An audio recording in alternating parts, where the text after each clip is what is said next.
So I've been excited to do this review for quite some time, and I wanted to make sure I did it right. We have the Griffin Armament MK2 12.5. Now, we went with 12.5 because we wanted to try something new. We have tons of 10.5s on this channel, 11.5s on this channel, but not anything coming out of the 12.5, which the Mark II brings to existence. But the Mark II is available in your 10.5s, 11.5s, 12.5s, and there's even a Mark II in 300 blackout that I think is 9 inches as well. We also went with this spectacular color, which is called Terra Brown, and she is a beauty. Now, one of the big differences of the Mark II line when you go to the 12.5, which is not available in the 10.5 and the 11.5, is that the 12.5 is a mid-length gas system. So by it being mid-length, you are going to get a subtle reduction of recoil. Is it enough that makes you like say, no, I don't want 11.5? No, but I think the 12.5 gives you almost that best of both worlds, the complete package. Some people will still say 11.5 is the way to go, or 10.5 or 10.3 like the Mark 18. There's really no perfect answer, but I will say that 12.5 is another unlocked character for me that I think I'm gonna think even more about, because it's not as long as 14.5, which 14.5 is not as long to begin with, and 14.5 is not bad, but it's a little bit shorter. And when you're running it suppressed, as I plan to do, it just makes the overall solid package. But 12.5 is also good enough to be run unsuppressed and not be too violent with the concussion that some would say comes with 10.5 and 11.5. But majority of the time when you're shooting out of those shorter barrels, you typically are planning to suppress the weapon as is.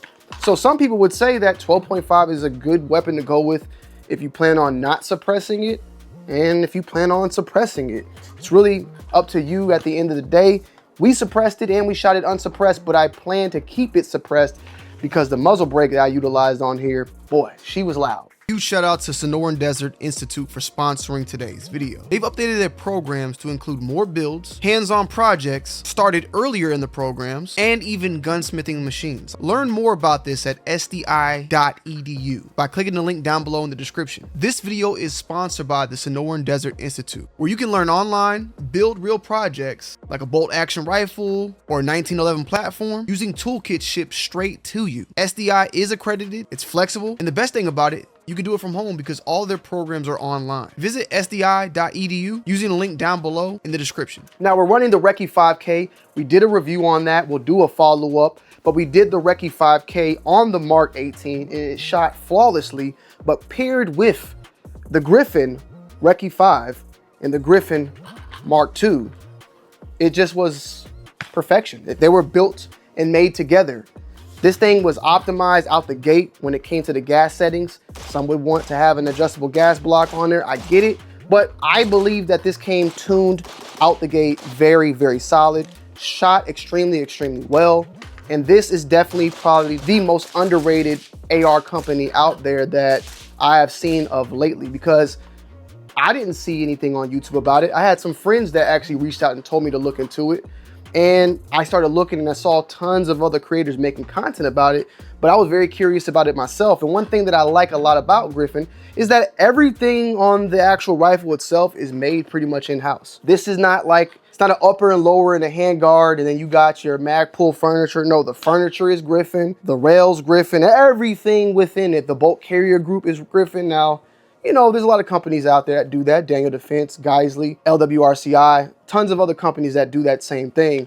But I think that this one in particular just threw me off for the fact that I don't see these guys put up against with those top other brands. And I feel like they should be based upon the quality of this overall build. One thing I did see a lot of people say though is that the lowers themselves are some of the best lowers out there, especially for the fact that the Mark II comes with that lower ambi. When it comes to lowers in general, the LWRCI is definitely one that people say is top tier, which I can agree with. I like the Daniel Defense one, it's cool, but LWRCI is definitely top tier, but the Mark II is as well. I love the ambi controls. You have ambi controls on your safety, ambi controls on your bolt release, and ambi controls on your mag release as well. So if you're an ambi guy, you're good to go.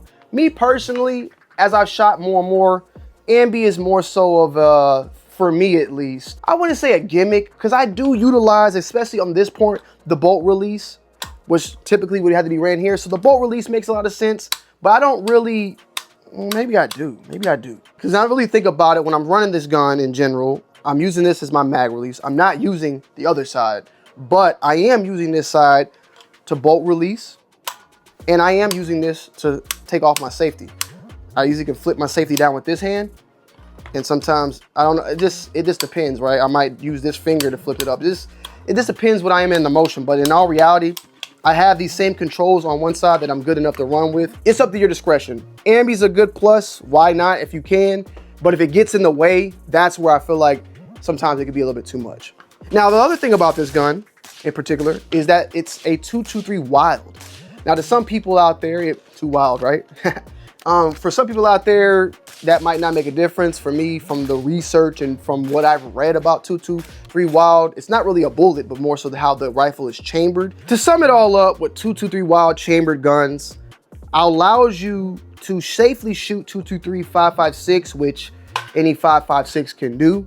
223s can't do that, but 223 Wild, you can do that. But the main reason why you can't shoot 5.56 in a 223 is because of how tight the tolerance is of the chamber.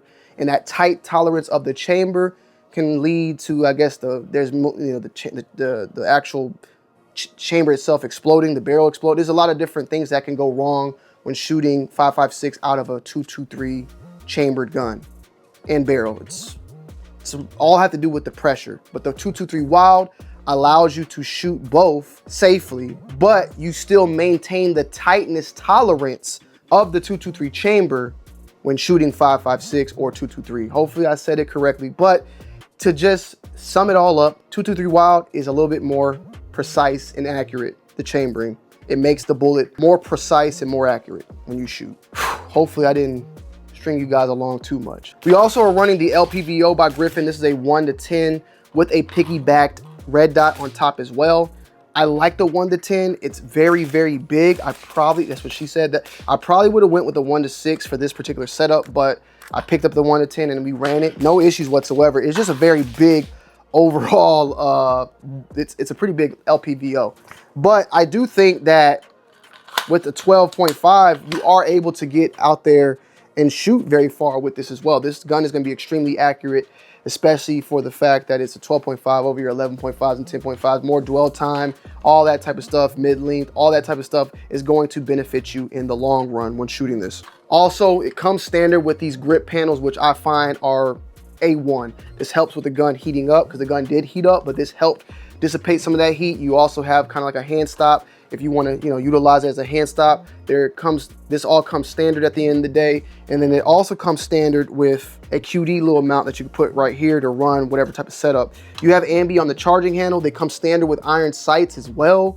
There's a lot of things that just come with this that just sets you up for having a good setup overall.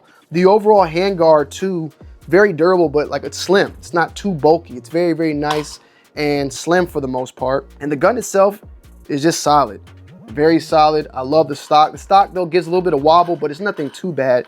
I hate that sound of that mag. Hopefully I'm not bothering you guys with that, but we got an empty mag. This is, I believe this mag came with the gun, which is a Duramag, which I love, but it comes with this like silver aluminum type of color as well.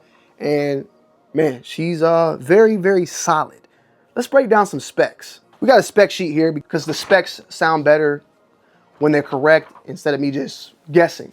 So, of course, this is the MK12 or the MK12 CQB 12.5. 223 Wild is what it's chambered in, shoots 223 5.56 safely. The barrel is a 12.5. Griffin 416 RSS barrel, button rifled, 5R rifling, M4A1 diameter, HEDP finish. So that's the whole entire barrel setup. For the buffer system in the stock, it is a suppressor optimized buffer that is in there. That is why it just shoots very, very well. Griffin started off as a silencer company, later on moving into rifles, so they know what they're doing. Maritime receiver extension, collapsible, adjustable stock, which I like the stock as well, very solid. And I noticed these little dimplings, I wonder if they have risers as well. The bolt carrier group is a Griffin bolt carrier group, and it's an enhanced Griffin bolt carrier group in-house. And of course, with the lower itself, full ambi controls, safety, mag release, bolt catch. This particular setup, the overall weight, what they're saying is 6 pounds, 5 ounces, but that could vary depending on which overall barrel length you get. This one in particular though, is at that 6 pounds, 5 ounces. It comes in black, burnt bronze, and they have some other anodized options as well. And YouTube is weird with MSRPs, guys. I will say though, this is coming in at a lower price than your Daniel Defenses, LWRCIs, LMTs, Geisleys, pretty much all those other top tier brands. It's coming in at a lower price than those. And that is fully just built out, not an upper or lower, the whole thing. This is definitely probably one of the best bang for buck value ARs that we've shown on this channel. I don't think I had a hiccup. I just don't think I had an issue when it came to this overall setup whatsoever. And they have, you know, AR9s, 300 blackouts. They have suppressors for 45 ACP, which we'll be doing one on very shortly, so stay tuned for that. They have just a wide variety of stuff that I didn't know about. So just go see for yourself. That's the main part. Go and see for yourself because you will not be disappointed. And we will be doing way more on this one. I got tons of other projects and stuff that we're working on, but I definitely am going to have to follow up. And I know you guys are going to be asking me about this. So we're going to probably end up putting this bad boy on the wall. That's how much I enjoyed shooting it. And we'll be doing a follow-up very, very shortly. If you guys have any comments, feel free to comment down below. I love y'all. I appreciate y'all. I'm out. Peace.